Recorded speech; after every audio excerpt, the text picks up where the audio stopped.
جو میت کی رونمائی ہے، تو میت چھپانے کی چیز ہے، دکھانے کی چیز نہیں ہے. سیلفیاں میت کے ساتھ بھی سیلفیاں آ رہی ہیں، تو یہ نہ کیا کرو. اور میت کی یادگار تصویریں بھی محفوظ نہ رکھا کرو. سمجھ رہے ہیں؟ بس سب نے جانا ہے، آج وہ گئے ہیں کل ہم جائیں گے. اور یہ سوچ لیا کرو کہ اگر ہم نے نہیں دیکھا تو کیا ہوا، نہیں دیکھا تو کیا ہوا، کل ہم بھی لیٹے ہوئے ہوں گے. یہ تو سب جا رہے ہیں. جب پلیٹ فارم پہ نئی گاڑی آتی ہے تو پرانی گاڑی، بھائی ایسا تو نہیں اسٹیشن پہ ٹرینیں ساری آ کے دنیا کی کھڑی ہو جائیں. نئی ٹرین آتی ہے، پرانی والے کو کہتے ہیں نکلو بھائی. تو بھائی ہم سب آہستہ آہستہ پرانے ہو کے قبروں میں جا رہے ہیں. نئی جنریشن آ رہی ہے اور نئی جنریشن اتراتی ہے کہ ہم نئے ہیں. تھوڑے دن کے نئے ہو تم بھی، تھوڑے دنوں میں پرانے ہو جاؤ گے. زیادہ فنٹر بننے کی کوشش بولو بھائی مت کرو. یہ نئی جنریشن نا ٹین ایج ہے ابھی تو ہم، اور خواتین کا تو عمر ہی نہیں بڑھتی نہیں ہے. ہمارے ایک دور کی رشتہ دار خاتون تھی، وہ بیچاری اس چکر میں انتقال ہی ہو گیا ان کا. وہ 35 سال سے 35 سال پہ آ کے رک گئی تھیں. ہم نے بچپن میں ان کو دیکھا تھا 35 سال کی تھیں، تو اب ہم بڑے ہو گئے، وہ ابھی تک 35 سال کی تھیں. اس کا نقصان یہ ہوا کہ ڈاکٹر نے ان کی ایج پوچھی کہ بھئی میں دوا تجویز کروں، انہوں نے وہی بتائی پرانی 35 سال والی، حالانکہ وہ بہت عمر زیادہ ہو گئی. اب دوا اس حساب سے دی اس نے، نوجوانوں کے حساب سے. انتقال ہو گیا. انتقال برداشت ہے مگر جو ہے نا عمر زیادہ نہ ہو. وہ چاہتی ہیں بریک لگ جائے بس یہاں پہ آ کے. ڈاکٹر نے پوچھا نا کتنی ایج ہے، ہمیں پتا تھا ایج زیادہ، انہوں نے کیا بتایا 35 یا 36، ابھی پورے مجھے الفاظ یاد نہیں ہیں. تو وہ بیچارے نے اسی حساب سے ٹیکا لگایا ہوگا یا پتہ نہیں کوئی ٹیبلٹ دی ہوگی 35 سال کے حساب سے. وہ افورڈ نہیں کر پائیں یا کیا ہوا، بی پی ہائی ہوا.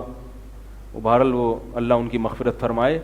قیامت میں پتہ چلے گا کہ اوریجنل عمر کتنی تھی. یہ تو قیامت میں پتہ چلے گا کہ جوانوں میں حشر ہوتا ہے یا خیر. تو بات یہاں سے میں نے شروع کی تھی کہ بھائی دیکھو یہ بات یہاں مردہ دکھائی کی آئے کہاں سے؟ میت کی رونمائی نہیں ہے.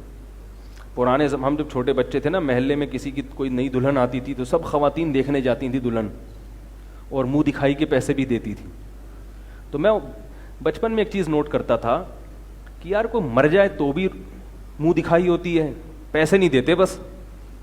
اور کہیں محلے میں دلہن آئے تو بھی، تو دلہن میں اور مردے میں تھوڑا سا تو فرق کرو اللہ کے بندے. ہمارے ہاں میت میں اور خوشیوں میں کوئی فرق ہی نہیں ہے. میت میں بھی دے گئے، شادی میں بھی دے گئے. میت میں بھی دے گئے اور شادیوں میں بھی دے گئے. میت میں بھی قرب بریانی، شادی میں بھی قرب بریانی. میت میں بھی منہ دکھائی اور شادی میں بھی کیا ہو رہی ہے، دلہن کی رونمائی ہو رہی ہے، منہ دکھائی ہو رہی ہے. خواتین جا جا کے پیسے دے رہی ہیں. وہ رونمائی پہ ایک یاد آیا، ایک قاضی صاحب نے کسی خاتون کا نکاح پڑھایا کسی بندے سے. تو پہلے سے فیس طے نہیں ہوئی تھی. تو قاضی صاحب نے دولہا سے کہا میری فیس. دولہا نے کہا کہ جتنی خوبصورت میری دلہن ہے نا اس حساب سے میں آپ کو پیسے دوں گا. وہ قاضی صاحب بڑے خوش ہوئے کہ دلہن تو خوبصورت ہی ہوتی ہے. تو ہو گیا بھائی ٹھیک ٹھاک پیسے ملیں گے. تو انہوں نے ذرا سا گھونگھٹ اٹھا کے دیکھا. ہاں دولہا نے نا ان کو 100 روپے پکڑا دیے.